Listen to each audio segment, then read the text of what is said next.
The air inside the abandoned textile mill tasted of wet wool and decades of neglect. It was the kind of cold that didn't just sit on the skin but seeped deep into the joints, making Lena Grady's fingers ache as she ducked under the yellow police tape. She had spent 10 years on the force, most of them in this city, and she knew the smell of death well enough to distinguish it from the scent of rotting floorboards.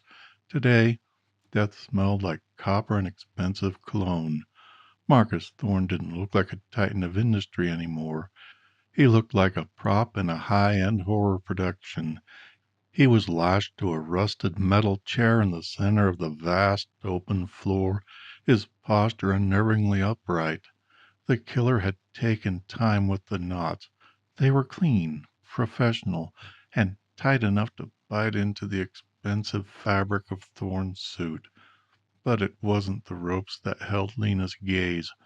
It was the eyes, or rather, where the eyes should have been visible.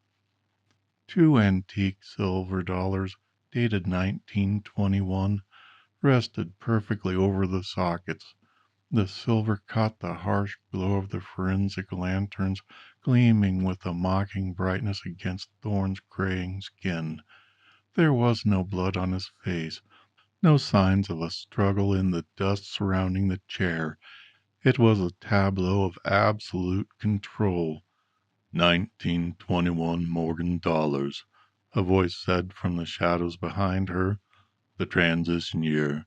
They represent a debt being settled, though the currency is a bit outdated for a man of Thorne's tax bracket. Lena didn't turn around immediately. She tightened her grip on her weathered leather notebook, her thumb tracing the jagged scar on her left eyebrow. She knew that voice. It was too calm, too polished for a midnight crime scene in a crumbling mill. She finally turned to see a man who looked like he'd stepped off a recruitment poster. He was tall, broad-shouldered, and wearing a charcoal suit that probably cost more than her car. His sandy hair was cut close, and his blue eyes were already cataloging every inch of the room.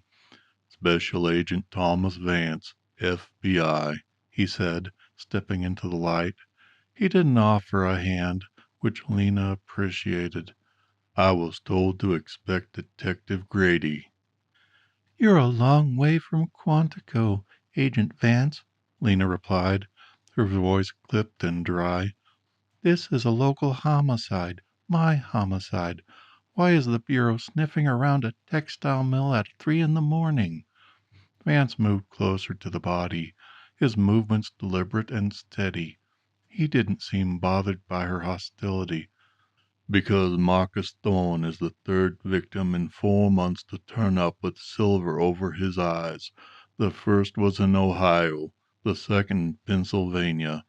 I've been tracking this signature across state lines. The soul collector, the press is calling him, though I prefer to think of him as a ritualistic hunter." Lena felt a prickle of unease at the back of her neck. A serial killer? The local politicians were going to have a collective stroke. She turned back to Thorne, forced herself to look past the coins. She noticed the way the victim's mouth hung slightly agape, frozen in a silent, eternal O. Something was missing.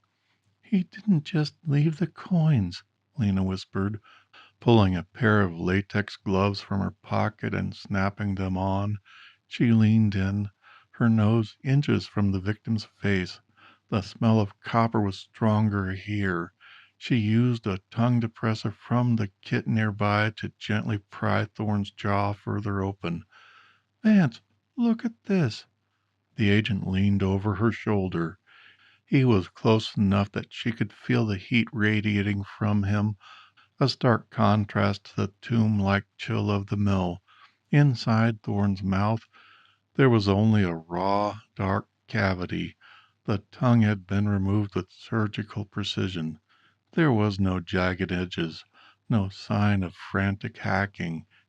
It was a clean, anatomical harvest. He took the tongue post mortem